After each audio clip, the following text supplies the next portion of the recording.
senhores, boa noite. Nós vamos dar início à nossa reunião, a terceira reunião ordinária da diretoria.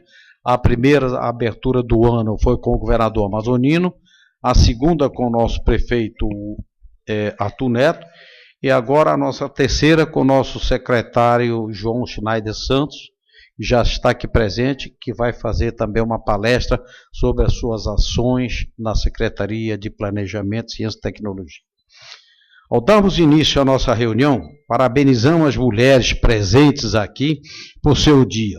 Saudamos a todos os companheiros, em especial ao nosso querido secretário João Schneider Santos, que atendeu a nosso convite, e os nossos companheiros, Ataliba Davi Antônio Filho, presidente da nossa centenária ACA, o querido Antônio Azevedo, presidente do Conselho de Desenvolvimento Econômico Sustentável e Estratégico de Manaus, Nelson Azevedo, primeiro vice-presidente da FIAAN, e demais companheiros de diretoria aqui presentes. Consulto aos companheiros se tem alguma observação a fazer sobre a síntese das correspondências recebidas e expedidas e também da nossa ata da nossa última reunião. Não havendo manifestação, consideramos a ata aprovada. Nos informes da Previdência, nós vamos ter primeiro a palestra, os impactos da reforma tributária na gestão das empresas, que será ministrada aqui, nesta casa, pelo advogado Renato Saraiva, e eu passo rapidamente para o Nelson, para ele divulgar um pouco sobre esse evento. Apenas para já adiantarmos o que o presidente falou, é muito importante que nós estejamos presentes a essa palestra, porque é um especialista e ele já foi procurador do Ministério do Trabalho. Hoje em dia tem uma banca de advogado, então eu acho que esse momento é muito bom, porque ainda continua, a reforma trabalhista continua dando dúvidas para muitas pessoas, e eu acho que o momento, então, será, eu queria já que vocês anotassem, independente do convite que todos vão receber, no dia 14 de março, às 18 horas. Aí vamos ver, de acordo com a demanda, pelas últimas vezes deve ser ou no primeiro andar, dependendo como plano B, lá no outro auditório grande, dependendo da quantidade de pessoas que confirmarão a presença. Então, esse é o primeiro momento. Está havendo muita dúvida com relação aos nossos associados. Isso pode ser para todas as empresas, a indústria principalmente, com relação à contribuição sindical dos empregados. E isso nós vamos ter, então as empresas estão demandando muito os sindicatos para saber como agir naquela parte da contribuição que é o empregado que passa para o sindicato laboral. Exatamente. Então, mas para dar um detalhe melhor sobre isso, eu gostaria que o Matheus falasse sobre isso. Basicamente para esclarecer um tema, né, que tem aquele desconto de um dia de trabalho dos trabalhadores no dia 31 de março, que é repassado ao sindicato. Anteriormente, a reforma trabalhista era obrigatório fazer esse desconto, e veio a lei, né, da reforma trabalhista, da modernização, e estabeleceu que o desconto está condicionado a uma autorização prévia e expressa do trabalhador. Então esse é um tema muito importante para vocês resguardarem quando fizeram esse desconto, descontar somente daquelas pessoas que previamente autorizaram esse desconto. Então, cada empresa está tomando uma ação de criar um formulário, fazer reuniões, fazer uma divulgação interna, onde se divulga que a lei mudou, que estabeleceu uma nova regra, e aqueles funcionários que desejam fazer o desconto, ou preenche o formulário, ou procura o RH para manifestar o seu desejo de descontar. Porque a regra geral não o desconto, ele é opcional. Então, o empregado ele tem que colocar esse seu desejo para que seja descontado. Nas próximas reuniões de diretoria, no dia 15/3, nós temos uma reunião especial com a participação do superintendente da SUDAM, Paulo Roberto Correia, e da superintendente nacional do IEL, que é a Giana Sagazzo, que fará uma palestra sobre o tema O Estado da Inovação no Brasil e as suas perspectivas. A reunião será às 16 horas no auditório Hernani Leão de Freitas, lá embaixo.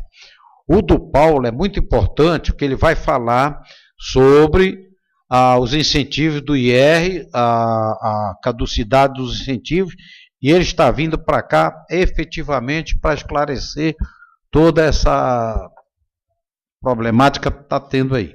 Já no dia 22, nós vamos ter uma reunião ordinária com a participação do presidente da Amazonas Tour, que é o Alcínio Oliveira, que vai vir falar também sobre as ações que estão sendo executadas pela Amazonas Tour, o que ele está fazendo em prol do desenvolvimento do turismo na região e, principalmente, o problema das tarifas aéreas que ele está, de novo, tentando viabilizar por conta da concessão do incentivo na gasolina. E agora nós vamos ter o lançamento do Conselho do Desenvolvimento Econômico Sustentável e Estratégico de Manaus, que é o nosso CODES. E aí eu vou passar a palavra, cadê o Antônio? Rapaz, ao Antônio Azevedo, presidente do CODES de Manaus, procurando ele aqui no plenário. Cadê o Antônio? Fugiu? Que fará a divulgação do lançamento desse importante estratégico colegiado, que faz parte do nosso projeto, que diz o futuro da minha cidade. Eu diria que o futuro da nossa cidade, mas é tua e é minha, é de todos nós. O CODES está sendo lançado no próximo dia 15, aqui no auditório Raimar Aguiar, lá embaixo, com mais espaço, e ele sintetiza o seguinte: o propósito é pensar a cidade para 20 anos, cidade de Manaus. Esse projeto, o futuro da minha cidade, já foi lançado em mais ou menos 50 cidades no Brasil, de uma forma exitosa. Maringá foi a cidade pioneira,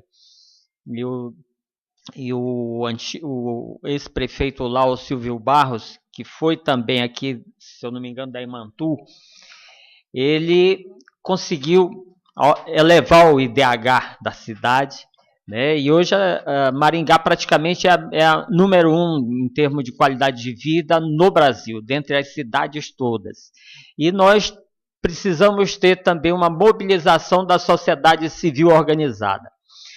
E essa experiência, nós estamos trazendo essa experiência exitosa, né, desses municípios que já adotaram. Goiânia é outra cidade, Brasília também está implantando o CODES, e essa forma de enxergar o futuro partindo de dentro para fora é fundamental, principalmente na nossa cidade, que é uma cidade-estado, é uma cidade que todos os demais municípios dependem de Manaus. Então, pensar Manaus também é pensar secretário de Estado do Amazonas, né?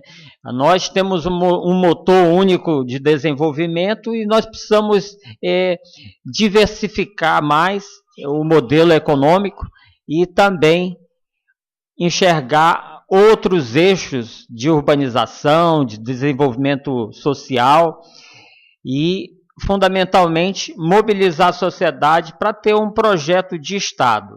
E, certamente, ajudar o prefeito a gerir a cidade no longo prazo, pois não é bem uma incumbência dele pensar a longo prazo, porque ele pensa no tamanho do mandato e, normalmente, não tem a continuidade dos projetos. Então, na próxima quinta-feira, os senhores estão todos convidados para esse grande lançamento, que com certeza vai ser um divisor de águas aqui entre nós.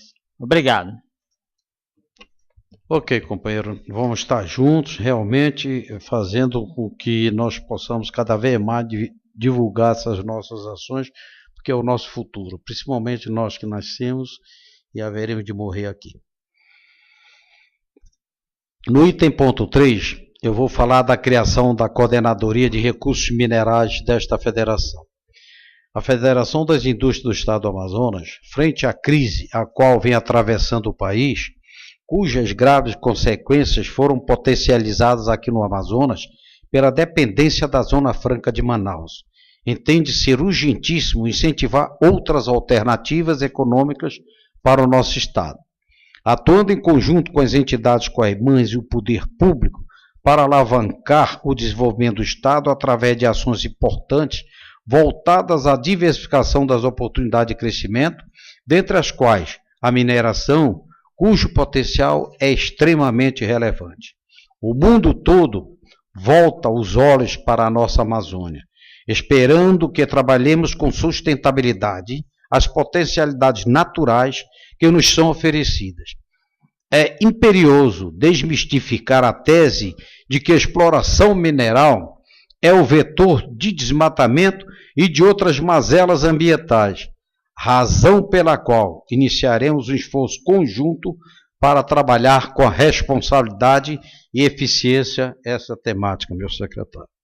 Para tratar dessas questões específicas da mineração, assinaremos a seguir agora uma portaria de criação da Coordenadoria de Recursos Minerais, que será coordenada pelo Dr. Renato Bonadiman, com subcoordenação do Dr. Nilton Viguete, composta por empresários do setor.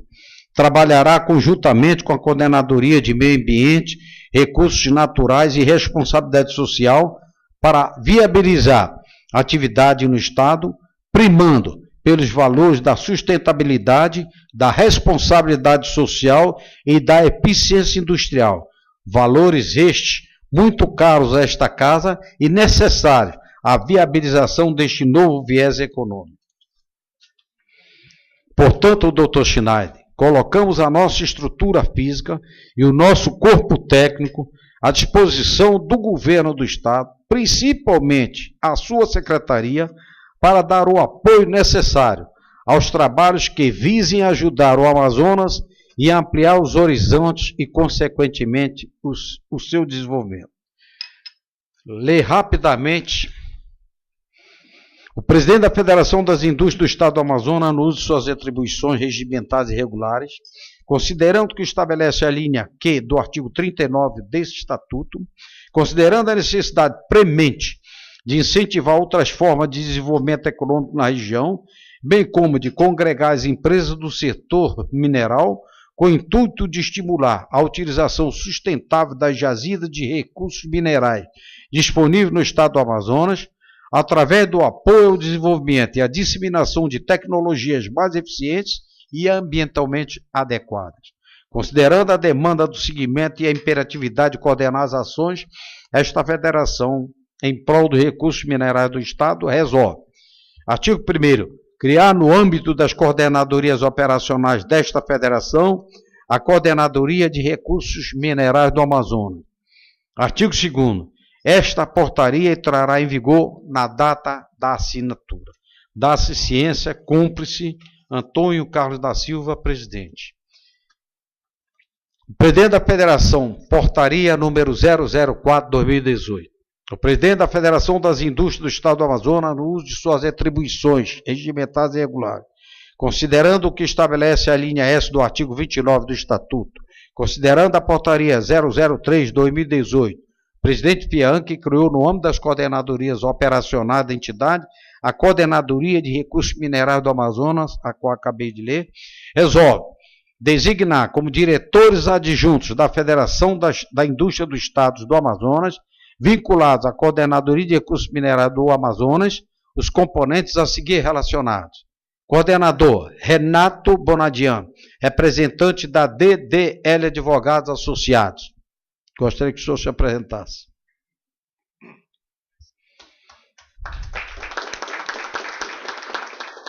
Subcoordenador, Nilton Augusto Viguete Filho, representante da mineração Taboca. Não pôde vir. Membros, Marcelo Pinto da Silva, representante da Calamazon Estudos Geológicos. Cadê o Marcelo? O Guilherme Andrade dos Anjos Jacomé. O Marcelo, ok. José Lúcio do Nascimento Rabelo, representante também da DDL. José Jacó Fanton, da Potássio do Brasil. E o José Flávio Alves, representante da mineração Taboca. Esta portaria entrará em vigor na data de sua assinatura. Portanto, se considerem todos empossados.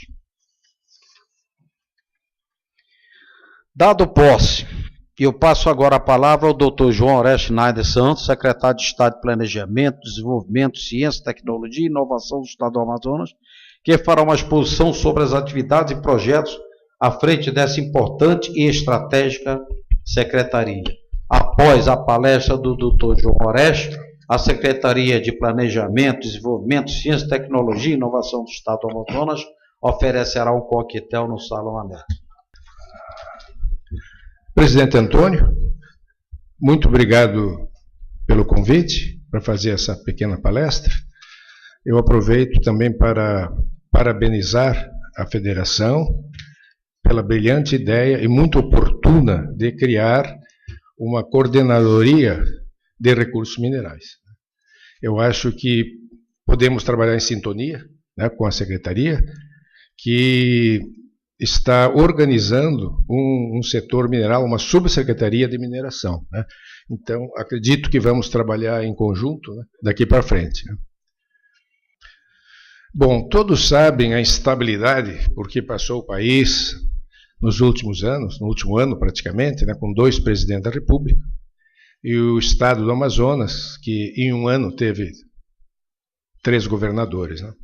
A nossa secretaria, em pouco mais de um ano, ela teve 5 secretários diferentes, né? Então, nós dedicamos o tempo inicial para reorganizar a secretaria e introduzir esse novo setor, que é uma subsecretaria exclusivamente de mineração. Essa é a estrutura geral da secretaria, que foi proposta ao governo, ela ainda não está totalmente aprovada, mas nós estamos trabalhando dentro dessa estrutura. Ela passa a englobar 4 secretarias adjuntas: Ciência, Tecnologia e Inovação, Mineração, Planejamento e Desenvolvimento. Nós estamos desenvolvendo uma série de ações. Primeiro, a reestruturação, que eu me referi. A secretaria vai passar a ser designada CEPLAMICT, para incluir o MI da mineração, né? Nós pensamos algumas ações que julgamos prioritárias, né, para começar a trabalhar. Algumas delas estão aqui. O gás do Médio Amazonas é uma grande novidade, e nós acreditamos que esse gás, não o Urucu também, mas principalmente o gás do Médio Amazonas, eu vou mostrar alguns detalhes depois, vai ser a grande alavanca do desenvolvimento do Estado, porque com energia abundante em Manaus, isso vai possibilitar uma série de ações industriais que até hoje não eram possíveis, né? Como, por exemplo, a metalurgia do estanho, que é produzido aqui no estado, que é o maior produtor de estanho do Brasil, mas não exporta nada de estanho, porque a metalurgia é feita em São Paulo. Isso há praticamente 30 anos, né? O São Paulo é um grande exportador de estanho, sem produzir os bens primários. Isso porque nunca houve uma estabilidade do fornecimento de energia que pudesse propiciar a metalurgia aqui em Manaus. E outras implicações muito importantes com o gás.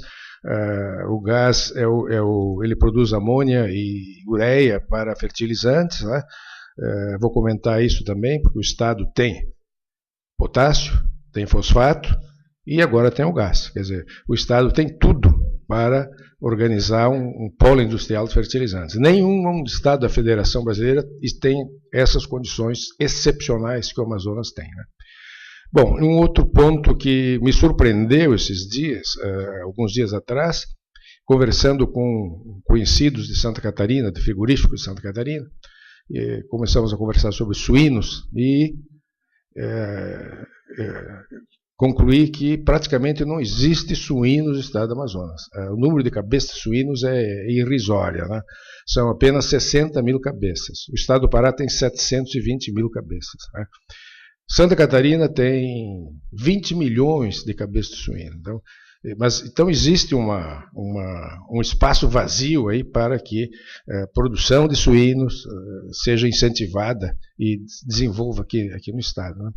Uma outra ideia, tendo visitado as áreas produtoras de arroz, o melhor arroz do mundo é produzido no Sudeste Asiático, na Tailândia, no Vietnã, e em condições ambientais muito semelhantes às várzeas dos grandes rios aqui, como o próprio Solimões e Madeira, né? E é realmente curioso como que a produção de arroz e outras commodities, como o milho, nunca foi desenvolvida, né, nessas várzeas, né? Bom, nós já temos aqui uma empresa com enorme sucesso, num espaço de tempo curto, ela viabilizou um depósito gigantesco de potássio em Altazes, né? Mas essa bacia de potássio, ela é bastante extensa e ela comporta outros investidores, né? É sempre salutar não depender de uma única empresa. Então, nossa ideia é trazer outros investidores para, não digo competir, mas para até se associar com a Potássio do Brasil para o aproveitamento do potássio da Bacia Nova Olinda, né? E a mesma coisa o estanho, né? O estanho, nós temos uma empresa de sucesso também, mas sempre será melhor a presença de mais de uma empresa trabalhando com o estanho, né? Já que existem minas, antigas minas, também no sudeste do Amazonas. No município de Novo Aripuanã, nos anos 70, já teve aquela que era, na época, a maior mina de estanho do Brasil, Igarapé Preto, né? Que está desativado hoje em dia. Então, mas é uma área que pode ser retomada, né? A nova descoberta de fosfato, né, na região de Apuí, o Brasil teve duas descobertas muito importantes de fertilizantes nos anos 70, quando foi descoberto o potássio de Fazendinha, no município de Nova Olinda, e foi descoberto o fosfato de Patos de Minas, em Minas Gerais. Isso em 1978. De 1978 até hoje, nada importante foi descoberto na área de fertilizantes. A nova descoberta de fosfato na Apuí é a principal nesse setor desde 1978. Bom, uma outra atividade que a gente está desenvolvendo é uma maneira de permitir que os indígenas legalizem suas produções. É um paradoxo incrível, porque os indígenas, trabalhando dentro das reservas criadas para eles, eles não podem comercializar a produção mineral deles. Eles não podem ter uma permissão de lavra garimpeira, porque garimpo é proibido em área indígena, né? E eles não têm um título minerário, para isso. Então a gente tem uma série de ideias aí para resolver burocraticamente, né? Eles têm um título do departamento, agora é a Agência Nacional de Mineração, né? E isso é importante porque essa atividade está crescendo muito em vários municípios do interior, principalmente na bacia do Rio Negro, né? Muita produção de ouro, de tantalita, que, como ela ocorre dentro da área indígena, ela nunca é passível de ser legalizada, né? Bom, como eu comentei antes, nós temos o Estado aqui tem todas as condições para desenvolver um polo de fertilizantes, né? Para produzir NPK, monoamônia fosfate e diamônia fosfate. Bom, a organização nossa na Secretaria já está procurando integrar digitalmente todas as informações de órgãos federais, estaduais, né, num grande banco de dados em sistema de informação geográfica. Um fato extremamente necessário é a divulgação do setor mineral, tanto internamente, dentro do governo, para que outros órgãos do governo conheçam o que é a mineração, o que a mineração pode trazer, mas também divulgação externa, né? Por uma série de componentes históricos e etc., a mineração ela é muito pouco considerada, né? Muito pouco considerada no ensino, no dia a dia, na imprensa, né? A imprensa só mostra desastre. Quando ocorre um desastre na mineração, aí é manchete, primeira página. Mas os projetos de sucesso, que trazem uma economia muito grande para o Estado. Por exemplo, o Pará tem uma dependência muito grande do setor mineral hoje em dia, né? Mas isso é pouco divulgado, pouco conhecido. Bom, uma área também que nos preocupa é a região de fronteira. Quer dizer, a mineração geralmente é uma atividade que se desenvolve no interior, né? Nós temos poucos recursos minerais em área urbana, como aqui em Manaus. Quer dizer, exceto, com exceção do caulim, que ocorre aqui na cidade, mas a maioria dos recursos minerais estão no interior. Então, isso é um fator de fixação do homem no interior, de levar o desenvolvimento para o interior e ter presença brasileira nessas zonas de fronteira, né?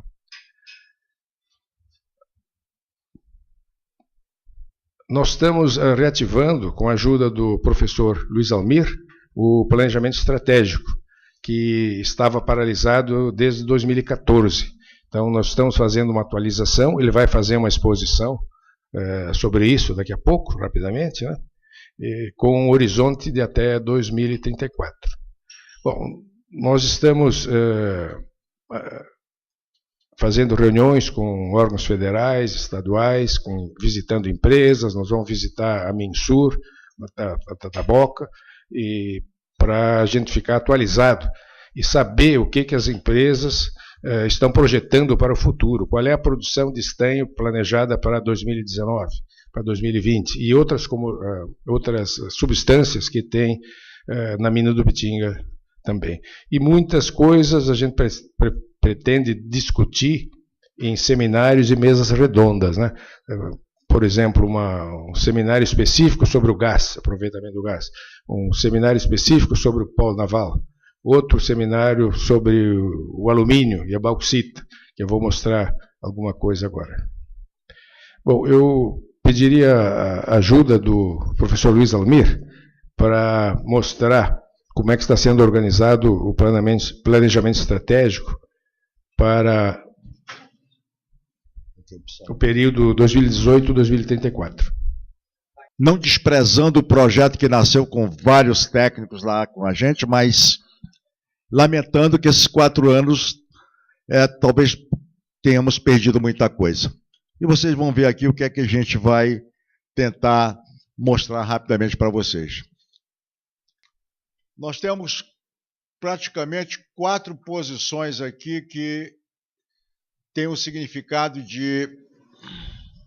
Mas uma delas é o seguinte: onde nós estamos agora, a realização de um diagnóstico qualitativo novamente, porque foi feito em 2014 e não foi levado em frente, e muita coisa muda, a dinâmica da sociedade é muito forte, a dinâmica econômica é mais forte ainda, e isso levou uma série de números que precisavam ser atualizados.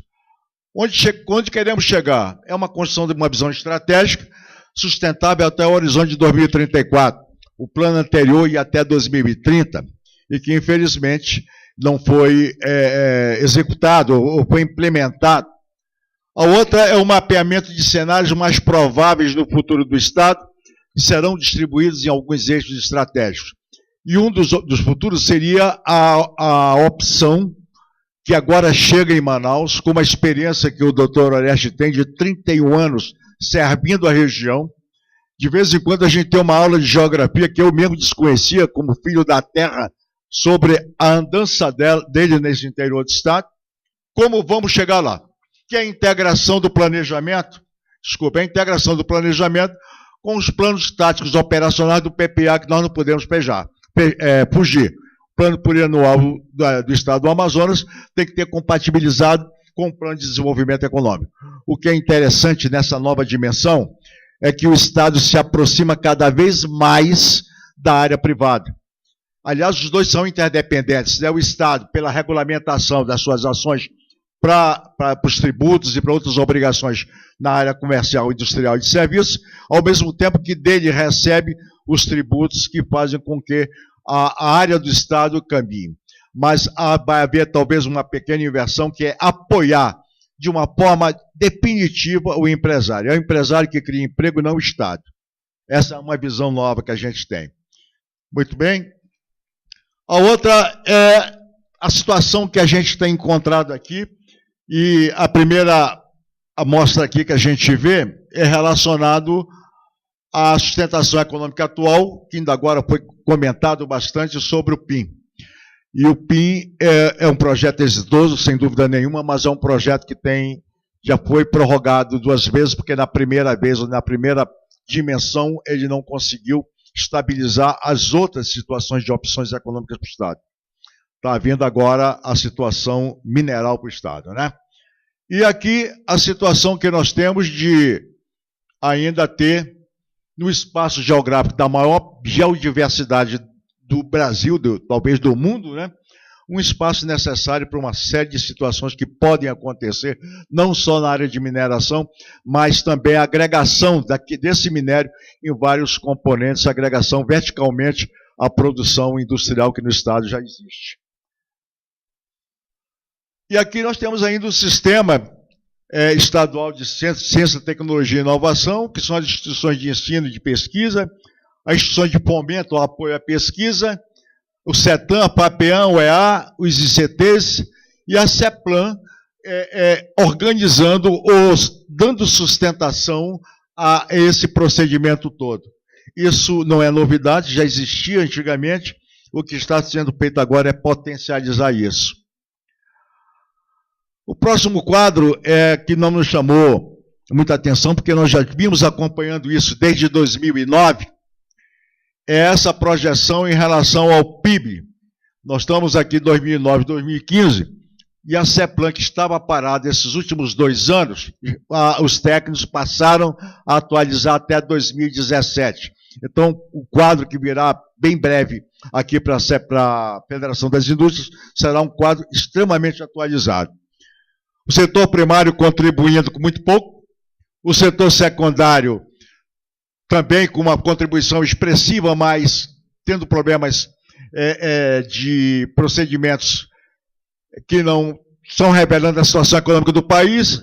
O terceiro setor, o setor terciário, com uma projeção interessante, quase que permanente, né? Os impostos cobrados e a totalidade sobre isso.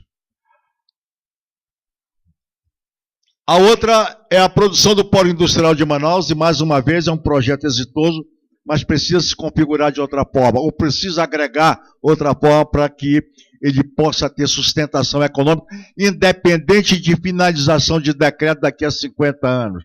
Mas ela seja uma coisa muito mais perene na nossa dimensão. Então, em 2013, nós tivemos 83,2 bilhões de faturamento, houve uma queda significativa, própria da condição econômica do Brasil, e nós temos gráficos que acompanham a dimensão do Estado com a dimensão do Brasil, e em 2017, já atualizado pela CEPLAN, 81 bilhões e 700 milhões o faturamento do Polo Industrial de Manaus, extremamente significativo. Muito bem, aqui nós temos os índices de DH, e uma coisa interessante nós observamos, é que o índice de DH, colocando Manaus somente, com 0,826, colocando o Amazonas com o interior do Estado, entre educação, renda e longevidade, nós nos aproximamos da média, perto da média nacional, que é 0,816. E só Manaus é superior à média nacional, com 0,826, sobre 0,816 da média do Brasil. Isso é um dado importante e extremamente significativo. Entretanto, o interior nos puxa um pouco para baixo, quando deveria aumentar mais isso, e essa é a intenção que a Secretaria está tendo.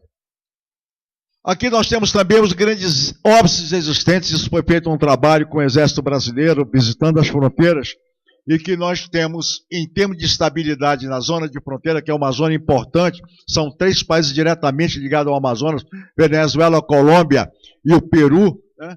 Nós temos uma estabilidade política na Venezuela, muito forte, uma estabilidade na internacionalização da Amazônia, que isso é visível todo o tempo, todo ano na área internacional, a necessidade de fazer com que a Amazônia seja patrimônio mundial, tomara que o FBI seja patrimônio internacional também, mundial, né? A Torre Eiffel na França, mas a Amazônia para eles é muito mais importante. o narcotráfico, muito séria a situação, a narcoguerrilha, a questão socioambiental, incluindo situações que saem das nossas fronteiras, nossos vizinhos, explorando o território brasileiro, que por absoluta falta de condições operacionais, nós muitas vezes somos logrados em ter os nossos bens saídos sem nenhum pagamento de tributo e por aí vai. O vazio demográfico, que é muito forte, principalmente do poder público, quem ainda complementa a área de nossas fronteiras é o Exército Brasileiro, e a questão indígena, que é incrível como existia uma separação muito grande da sociedade econômica, da sociedade política, tratando o índio como uma coisa de segundo plano. E nós temos tido experiência na CEPLAN, eles têm nos visitado muito sobre quanto eles podem colaborar com a economia e deixar de ser mendigantes de programas nacionais, como o FUNAI e outros tantos, que o protegem de uma forma bem diferenciada do que eles gostariam de ter. A exemplo mundial, nós temos no Canadá, nos Estados Unidos, na própria Austrália, os índios sendo sócios de grandes empresas em relação à própria mineração nas suas áreas de ocupação. Aqui nós temos algumas situações, não são filosóficas, elas são verdadeiras, que é construir uma visão de futuro a longo prazo, com 6 eixos, estabelecendo situações para 2034. A outra é reconhecer a realidade local. Quando a gente fala em Amazônia, nós não podemos fazer com que tudo aconteça de uma forma. A dimensão geográfica do Amazonas faz com que a gente tenha que fazer retalhos nas suas mesorregiões para poder organizar o total, para poder, então, se pensar no seu desenvolvimento como um todo. A terceira é garantir um crescimento socialmente inclusivo, ambientalmente sustentável, relacionando as demandas sociais com recursos disponíveis. E muitas vezes isso não acontece. O Estado tem uma ação na área do Estado, do governo, dentro do PPA, do planejamento do Estado como um todo, e muitas vezes as coisas não acontecem porque foram implantadas de uma forma sem o cuidado efetivo de se diagnosticar se aquilo seria verdadeiro, se aquilo teria resultados. A outra é a parte de metodológica que nós estamos adotando para fazer com que as coisas passem a acontecer, que é a análise do ambiente externo, com a construção de cenários. Isso nós já estamos atualizando, já existem esses cenários, oportunidades e ameaças em relação principalmente ao ingrediente mineral que entra agora, que tem, de certa forma, uma espécie de extensão da realidade que se tem em termos de economia. Não, mineral vai detonar a Amazônia, vai fazer isso, vai fazer aquilo, e a gente sabe que nessas oportunidades e ameaças a gente tem o que colher e o que desprover e até o que prover e empoderar. A outra é a análise do ambiente interno, a retrospectiva que nós já tivemos no estado do Amazonas em termos de planejamento, que teve grandes planejadores, teve pessoas extraordinárias aqui, nós temos presente, Rodemar, que foi secretário também de planejamento, e outras pessoas que passaram pelo planejamento há anos anteriores e que sustentaram esse procedimento. A pesquisa qualitativa sobre o ambiente interno, os problemas e as potencialidades, uma delas é o incremento da área mineral agora, e aqui a gente tem uma avaliação estratégica com o cenário desejado na parte externa, criando macro-objetivos, contextos e dimensões, passando para que objetivos estratégicos, objetivos específicos, contexto e dimensão, saindo para os eixos de estratégias e áreas temáticas. Cada eixo desse, meio ambiente e identidade regional, infraestrutura, em todos os segmentos da infraestrutura, transformação produtiva com a inserção mineral, o eixo educação, formação de RH e gestão pública, modernização da gestão pública. Eu tenho sentido isso nas conversas que nós temos tido, quanto o empresário sofre para apresentar, para ser aprovado um projeto. E os economistas que estão aqui sabem quanto a demora que isso faz com que nós tenhamos perdas imensas de grandes oportunidades e de grandes avanços. A outra é educação e formação de RH na gestão pública. Isso é importante, a gestão pública e a formação de RH Agora mesmo, nós estamos com um problema mineral. Nós tínhamos uma escola de mineração aqui, onde é a atual prefeitura de Manaus. Mas como é que nós vamos desenvolver minerais se nós não temos qualificação nas universidades sobre essa temática? A gente precisa realmente rever os currículos escolares. Ciência, tecnologia e inovação e as dinâmicas sociais inclusivas necessárias a esse ambiente. E aqui nós temos a análise de vários cenários que foram analisados, e um deles que a gente chama atenção, está até em amarelo, que é o aproveitamento de recursos minerais com reservas medidas, cubadas de gás, petróleo, nióbio, titânio, estanho, potássio, alumínio e caudinho, dinamizando a economia, principalmente do interior. É através dessas reservas e da implantação de projetos de mineração que vai ser o único que nós vamos conter o homem no interior. O outro não continha. Nós tivemos várias experiências, Amazônia Verde, Amazônia não sei mais o quê, e nós não conseguimos conter o homem no interior. Até pela pauta absoluta de uma estratégia de infraestrutura, que pautava também para dar mobilidade, não só a mobilidade econômica que necessitava, como a mobilidade de pessoas. E outras tantas que estão aqui, esse trabalho vai ficar aqui, secretário, né? Aqui no próprio presidente da federação, para que vocês possam a gente conversar depois, mais tarde, tecnicamente.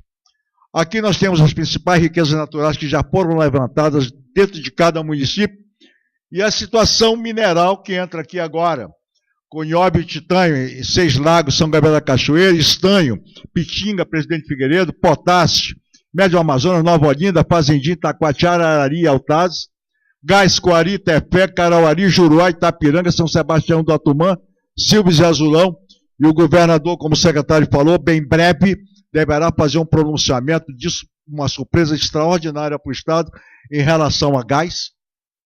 Tantalita, Barcelos e São Gabriel da Cachoeira, Ouro, Maué, Zapuí, São Gabriel da Cachoeira, Humaitá, Borba, São Paulo de Olivença, Novo Aripuanã, Petróleo, Coari, Urucará, Tefé e Araracanga, Alumínio, Inhamundá e Caurinha em Manaus, até a minha terra natal, que é Itacoatiara, passando por Presidente Figueiredo, e o nosso colega que está aqui sabe muito bem disso. Aqui o secretário poderia trabalhar essa parte da logística que se quer para unir quase que definitivamente na área do Peru a questão da nossa logística relacionada a unir o Pacífico com o Atlântico através dessas inserções que estão aqui. Não só seções rodoviárias, como seções dos rios, nessa projeção para o Peru. Mas também tem outra projeção indo para o Equador. Essa já está numa situação bem avançada para desenvolver exatamente aquele projeto Atlântico-Pacífico, que é o que passa desde o Equador e que vem até Tabatinga, como também a do Peru chega em Tabatinga, e daí via Rio, onde tem as melhores condições, são as estradas naturais que nós temos para isso. Aqui nós pretendemos ter as alianças estratégicas, principalmente com a nossa fronteira. É muito insignificante o que nós temos em relação à Venezuela, a Colômbia e o Peru, em termos de troca de interesses econômicos, do que tem de bom no Peru, na Colômbia, na Venezuela, o que tem de bom no Brasil. Não há essa troca, não há essa inserção que a gente precisa na área de fronteira. A próxima são os objetivos estratégicos que a gente tem aqui. Transformação da realidade existente. Essa realidade ela está sendo costumar já, ela precisa renovar, ela precisa incrementar mais alguma coisa. Ação compartilhada e cooperativa dos atores sociais, públicos e privados, nacionais e internacionais.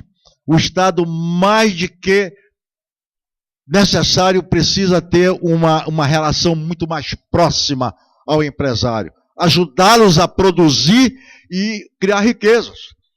Diferente do que vinha acontecendo, não só aqui, no Brasil inteiro, um afastamento, uma dificuldade para o empresário, grupos tentando minimizar a inserção do empresário em algumas áreas, e é por isso que o secretário fala em competitividade. É preciso que exista competitividade, né?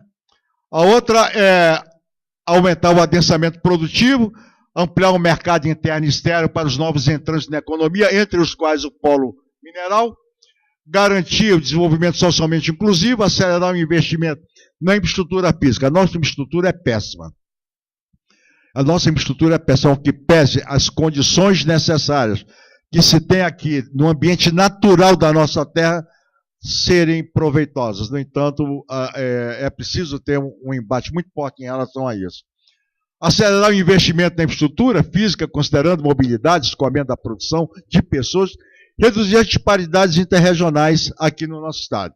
A dimensão estratégica é a tríade, homem, economia e meio ambiente. Isso tem que existir.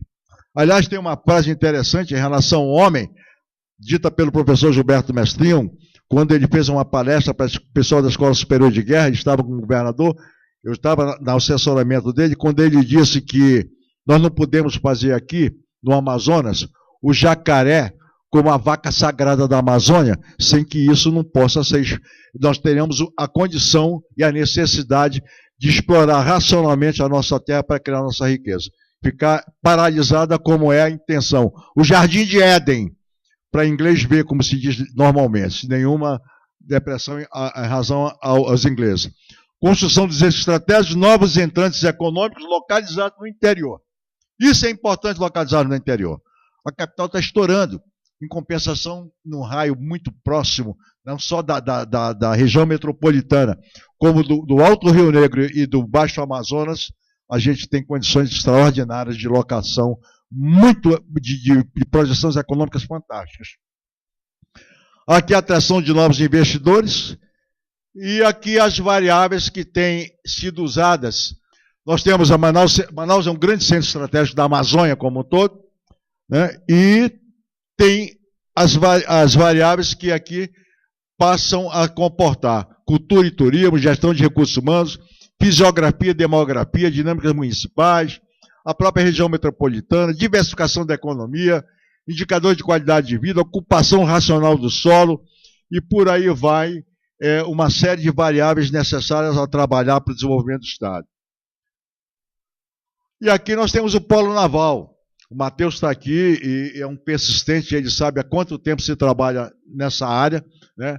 Tivemos decepções muito fortes quando nós apresentamos isso ao Ministério Público Federal e houve uma situação que a gente até descobriu depois como pode ter acontecido, de alguns grupos não quererem que a existência do polo naval, que também vai ter um setor mineral e uma plataforma logística, aqui perto por Aquequara. É área em que a profundidade do rio permite a condição de embarcações de grande escalada, e é uma área que tem uma relação muito próxima ao Distrito Industrial 2 e ao próprio Distrito Industrial, vindo por Aquequara. Isso aqui está sendo realimentado, o Matheus sabe disso, das reuniões que nós temos tido, e eu tenho a impressão que com a situação do alumínio, que vai favorecer demais a essa indústria naval. E aqui a expectativa que a gente tem, em razão do quê? Falei ainda agora que a dinâmica da sociedade é muito intensa, a dinâmica econômica é fantástica.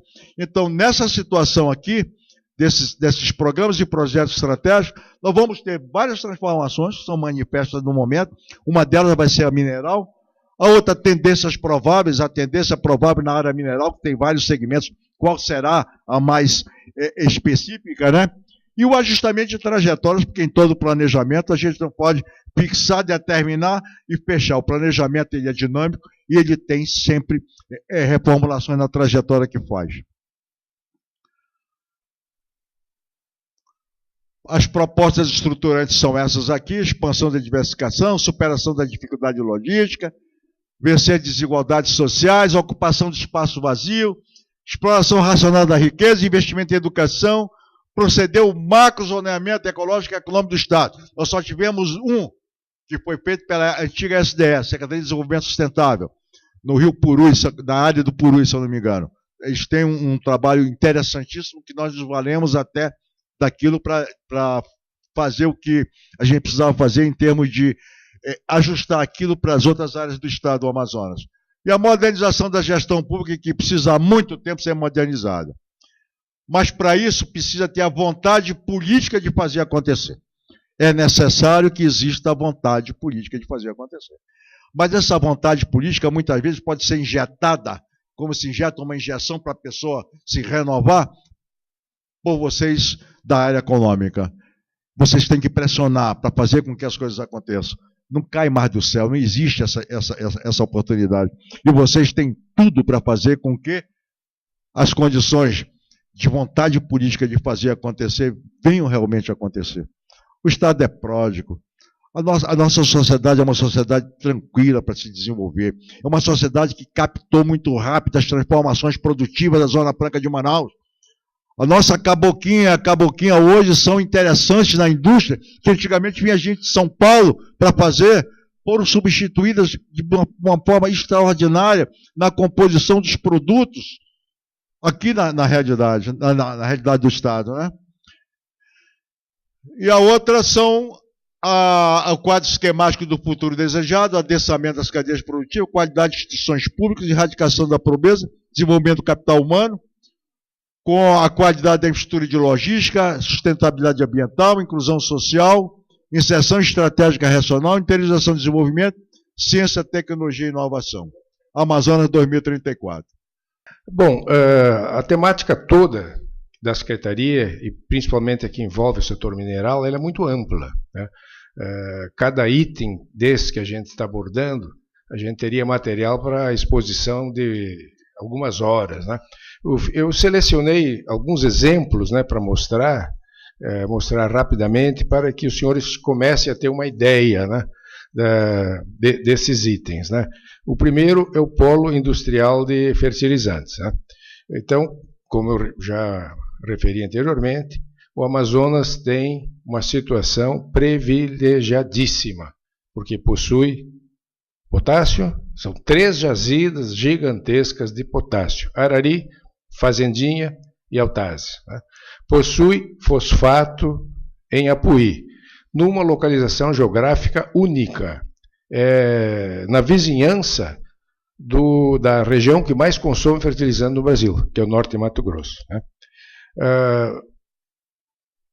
Energia oriunda do gás, né? Tanto o gás do Ocidente, do Urucu, como o gás do Oriente, o Médio Amazonas, mas também o linhão de Jirau, né? Que o planejamento da Eletronorte estendeu o linhão até o Humaitá e até Apuí. Então tem energia, tem gás, tem potássio, tem fosfato. Então é questão de um tempo curto para que empresas, né, passem a se interessar e instalem esse tipo de indústria aqui em Manaus, né? Esse slide mostra também as rotas de transporte de fertilizantes, transporte fluvial, de Apuí até Manaus, com um trecho de estrada de 60 quilômetros até Prainha, transporte fluvial do potássio, né, de Nova Olinda, de Altazes até Manaus, e o fertilizante, depois de processado em Manaus, industrializado, ele segue pelo Rio Madeira, né, até Porto Velho, e de Porto Velho até os consumidores no Acre, em Rondônia e no Mato Grosso.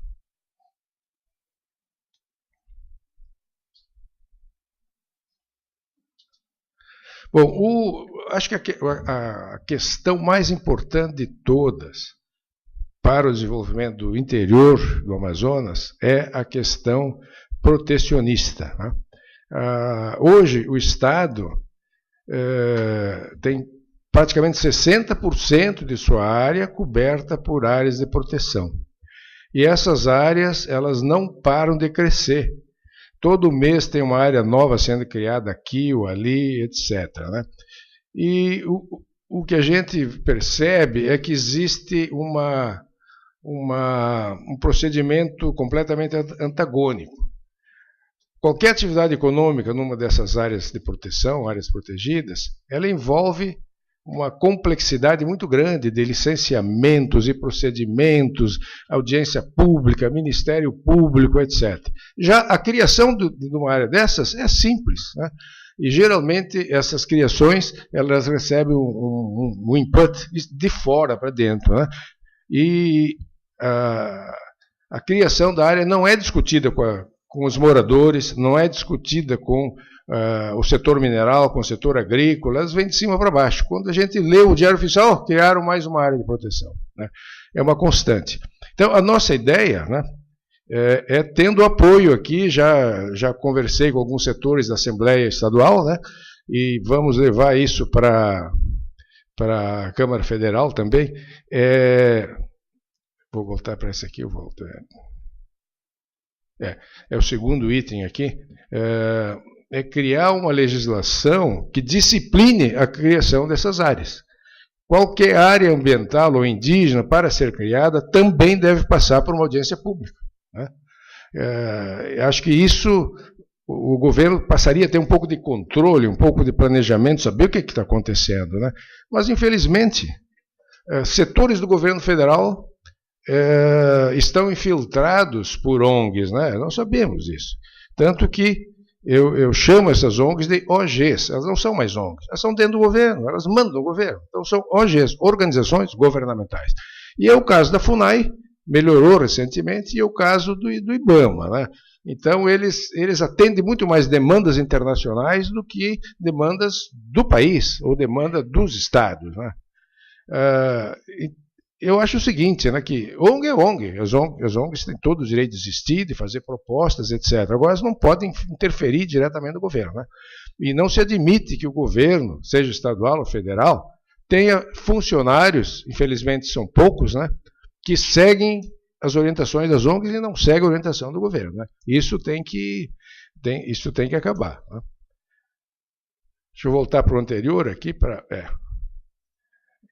Então, todos esses projetos de desenvolvimento, não só minerais, mas agrícolas, e a colocação de infraestrutura, a colocação de estradas, elas passam por um cipoal de normas e regulamentações que atrasam tudo. Quer dizer, há projetos que ficam 2, 3 anos só tentando obter essas regularizações, etc., né? Por outro lado, a criação de uma área de proteção é uma coisa muito rápida, né? A gente nem sabe como é que, da onde vem, quem é exatamente que propõe, mas de repente cria uma área, né?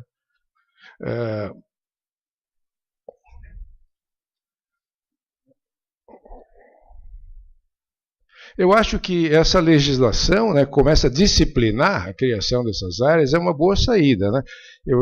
Nós estamos abertos para qualquer outras sugestões que possam ter, né, para começar a redigir um texto de lei, né, para ser enviado ao Congresso para disciplinar isso. Bom, um outro tópico que eu vou abordar, esse eu vou me deter um pouquinho mais, né, é sobre a bauxita de Inhamundá, né? A segunda maior reserva de bauxita do Brasil está no Amazonas, né? E se vocês pesquisarem no DNPM, ou pesquisarem em relatórios da própria CPRM, esse depósito, que é conhecido desde 1975, ele não aparece nas estatísticas, né? O que existe lá são 132 milhões de toneladas cubadas, medidas de bauxita, né?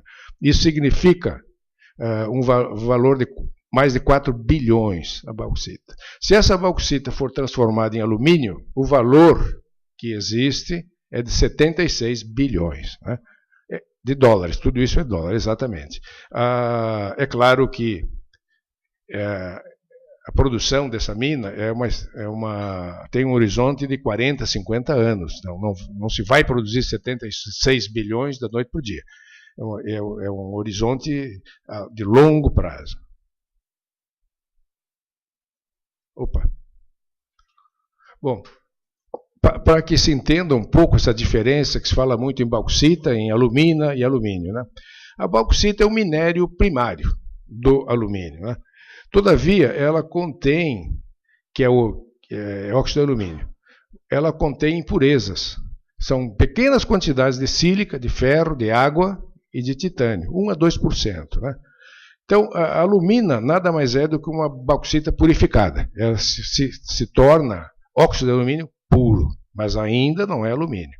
Então, hoje em dia, o que o Brasil exporta, 90% da produção brasileira, que até 15, 20 anos atrás, o Brasil só exportava bauxita pura, né, in natura. Mas hoje em dia, 98% das exportações são de alumina. Essa usina de Barcarena, que teve esse problema ambiental, da Norsk, que é uma das sócias da mineração Rio do Norte, ela faz isso, ela transforma a bauxita em alumínio. Mas a produção de alumínio no Brasil é ridícula, ela é muito baixa. E a expectativa desse projeto aí do Inhamundá é que, com energia abundante que vamos ter em Manaus, é que o refino da alumina, transformando ela em alumínio puro, seja feito aqui em Manaus. As previsões econômicas recentes, né, dessas duas entidades internacionais, eles preveem um bom incremento no preço do alumínio de 12%, e agora nesse ano. Né? E outra previsão é que o alumínio é um dos metais que mais vai ser valorizado nos próximos anos. Aqui se tem uma ideia, né, do que ocorreu com o alumínio nos últimos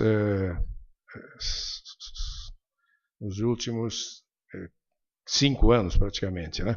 Quer dizer, partindo de um aumento de 80% no período de 4 a 5 anos. Né?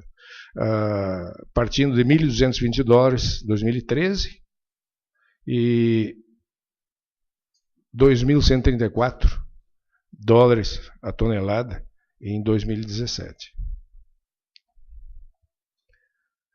Bom, esse slide eu acho que ficou fora da ordem, mas era para ser o penúltimo, o gás. Né? Todo mundo conhece o gás do Urucu, que já é transportado para Manaus através de um gasoduto longo, né? E esse gás já está sendo usado para produzir energia aqui em Manaus. Mas a novidade é que, em novembro do ano passado, ou seja, alguns meses atrás, né, a Agência Nacional do Petróleo, que é a entidade que fica acima da Petrobras, né, ela avaliou o gás que existe a leste de Manaus em 72 bilhões de metros cúbicos. Isso é 60% superior ao gás que existe em Urucu. Né? Inclusive, algumas das áreas de gás que se estendem desde Manaus até Itacoatiara se encontram a apenas 50 quilômetros de Manaus, ou seja, praticamente dentro de Manaus, né? No Rio Preto da Eva. As outras ocorrências estão em Silves, Itapiranga, São Sebastião do Atumã, Urucará, etc. Né?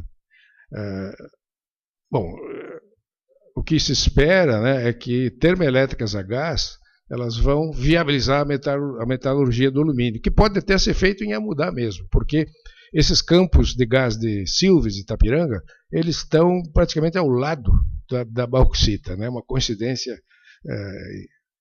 interessante. Né? Vamos ver. Aqui, mostrando a localização do depósito cubado de Inhamundá, no Brasil, os estados produtores de alumínio, de bauxita, são esses em branco. Aí, né? O Pará, que tem duas áreas importantes, Paragominas e Porto Trombetas, né, em Uruximiná, e que são as maiores minas do Brasil. Né? E Inhamundá você tem condições de ser a segunda mina, só sendo superada pelo Porto Trombetas.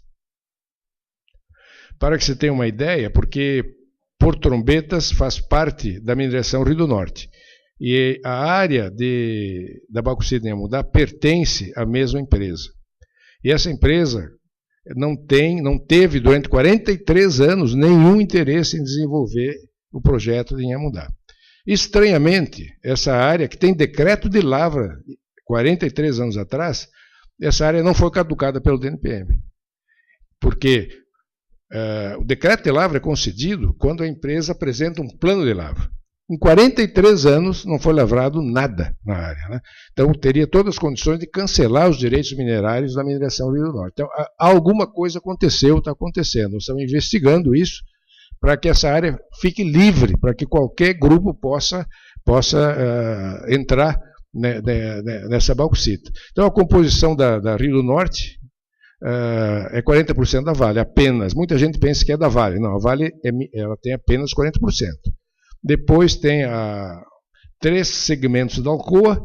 Tem a Norsk Hydro, que é a mesma que tem a Yara, né, maior produtora de fertilizantes do Brasil. Né? A Rio Tinto, 12%. A CBA, que é do Grupo Votorantim, 10%.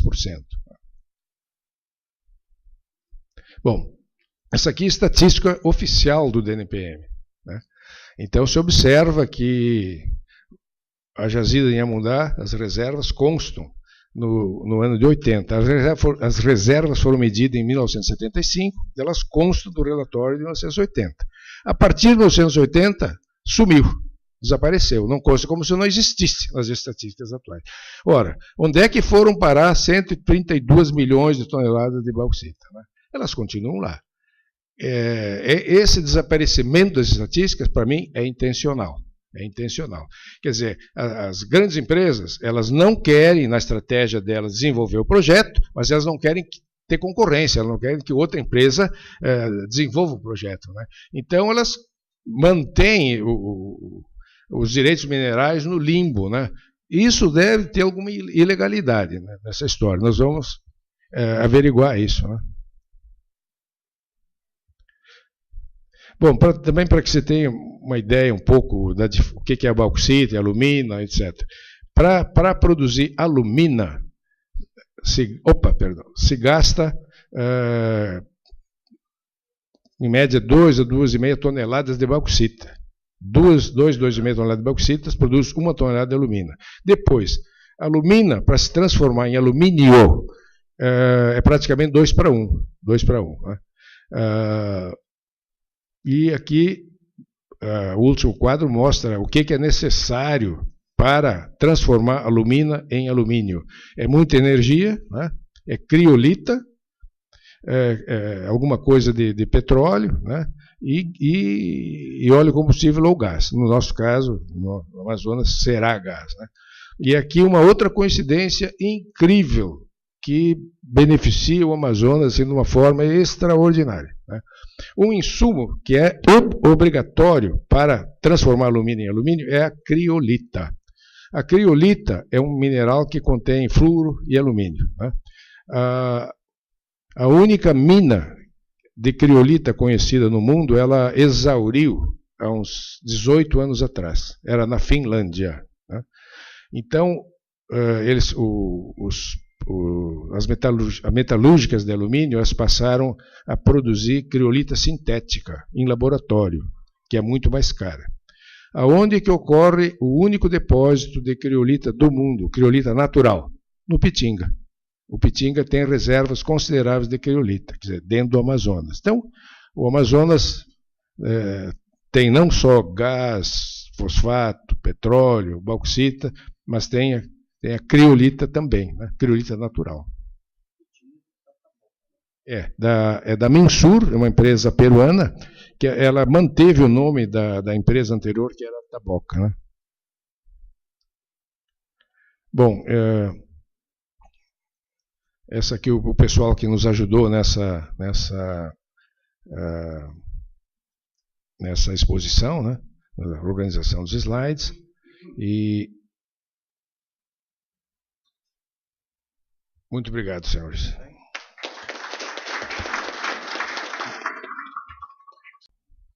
Secretário, em função da abundância de gás na região, eu imagino assim, tem um segmento que poderia ser muito desenvolvido em função do alto custo do frete para vir para a região, que é um produto, a indústria cerâmica, por exemplo. Nós não produzimos piso aqui, tudo vem lá do sul, muito deles vem do interior de São Paulo. E o frete, o pessoal da construção civil sabe disso, o frete a composição do frete é muito grande, chega a ser às vezes até 100%. E nós temos jazidas aqui de argila abundante. Essa indústria demanda gás em abundância. Aqui do outro lado, nós temos jazidas e jazidas da Tabatinga, é o material argila, né? De excelente qualidade, que poderia estar nesse projeto também, e desenvolver um polo cerâmico aqui, porque aí nós teríamos vantagem competitiva, pelo menos baixar o preço do custo da construção civil, porque isso tudo vem do sul, né? E a composição do frete é absurda. Não, realmente o gás não só pode ser utilizado na cerâmica especial, mas também na própria química do gás, né? Eu não uso a palavra petroquímica, que a Petrobras usa, na verdade é química do óleo, ou química do gás, né? Um polo de química do gás aqui, para produzir uma série de componentes, né, químicos, uma infinidade de outras aplicações, né? Eu acho que eu posso dizer que a grande alavanca que vai mudar o cenário econômico do Amazonas é o gás. É o gás. Né? Que é uma energia limpa, uma energia barata, e não só energia. O gás produz o nitrogênio, com o gás se produz ureia, se produz amônia, uma série de outros insumos, né? Secretário, meu nome é Mário Bessa, eu sou vice-reitor da Universidade do Estado do Amazonas, estou aqui também com um dos nossos pró-reitores lá de administração. Minha área é de engenharia de computação, mas eu acho que a UEA pode ajudar nesse novo cenário que o senhor colocou aqui da Secretaria de Planejamento, Mineração, Ciência, Tecnologia e Inovação. Eu acho que a UEA, vocês já fizeram todo esse levantamento das riquezas nos diversos polos aqui do Amazonas, já sabemos qual é a vocação de cada município, segundo o levantamento de vocês, e eu acho que nós poderemos oferecer aquilo que o professor tinha falado. Nós temos oferecido cursos como qualquer outra universidade, mas nós podemos mudar esse foco. Podemos oferecer cursos específicos para esse novo desenvolvimento que vocês estão imaginando para o nosso estado. Então, escola de mineração, que o senhor falou, é uma possibilidade. Ou seja, nós estamos levando aos municípios os cursos que qualquer universidade leva. Nós podemos fazer diferente. E a outra coisa que eu observei, aí já puxando um pouquinho já para a minha área, né? Nós temos hoje uma possibilidade muito grande, utilizando esses novos algoritmos de aprendizagem de máquina, de inteligência artificial, para fazer esses planejamentos, observar determinados padrões, o que pode estar acontecendo em determinadas áreas aí, que talvez pudesse ajudá-los também nessa nova perspectiva que vocês estão pensando para o Estado. Então, a gente coloca a universidade totalmente a seu dispor, né, para a gente conversar e talvez começar a oferecer já cursos que esse novo desenvolvimento para o Amazonas 2034 que vocês estão pensando. Pode nos contactar lá, que será um prazer imenso comparecer. Muito obrigado, muito obrigado. Realmente, algumas profissões vão ter uma demanda muito grande aqui em Manaus. O engenheiro metalúrgico, por exemplo, que não tem. As duas universidades que não formam engenheiro metalúrgico. Eu lembro que nos anos 70, quando a gente trabalhava no Minas Energia, aqui na Amazônia, a gente tinha uma dificuldade muito grande de contratar geólogos. Não existiam geólogos da região. Então, vinha geólogos do Nordeste, de São Paulo, do Rio Grande do Sul. Então, nós fizemos um trabalho, uma campanha, que resultou na criação do curso de geologia na UFAM, né? E, da mesma forma, eu acho que podemos discutir a maneira de encaminhar desde agora, porque não se pode esperar que apareça demanda para engenheiros metalúrgicos e equivalentes, né? Eu acho que desde agora já se pode começar a fazer isso. Um outro ponto importante que está na nossa agenda é na área educacional. A gente planejou visitar a Secretaria de Educação e nós vamos olhar os currículos, desde o primário, currículo o antigo secundário, nem sei como é que chama hoje em dia, para inserir coisinhas a respeito de geologia e mineração, para que as crianças tenham uma noção básica, muito elementar. A gente vai nos Estados Unidos, né? Uma criança de 10 anos, ela tem base de geologia, ela sabe o que é um arenito, sabe o que é um granito, sabe a importância da mineração. No Brasil isso não existe. Até muitos adultos, muitos doutores em certas áreas não têm noção nenhuma desse setor, né? Outra questão que é um pouco associada, né? A gente observou que as universidades estão se interiorizando, estão criando cursos em cidades do interior, o que é excelente. Todavia, esses cursos teriam uma aplicabilidade mais urbana, quer dizer, cursos de ciências sociais, direito, economia, são importantes, mas falta agronomia e geologia no interior, né? Nós temos demanda do pessoal de São Gabriel, da prefeitura, comunidades indígenas, eles querem ter noção básica de geologia.